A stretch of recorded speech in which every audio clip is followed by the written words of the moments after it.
Kamatayan ang sagot sa inyong pang-api sa aming kapatid. Kamatayan!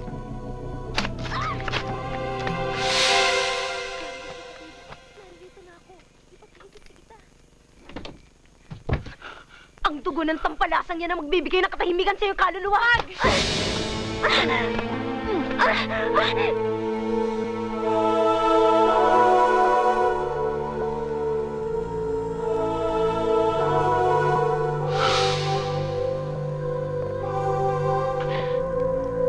Carmen.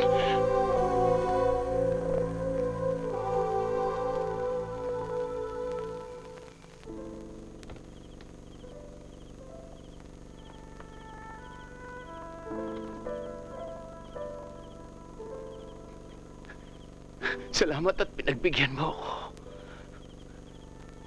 Hindi ako maaring magtagal.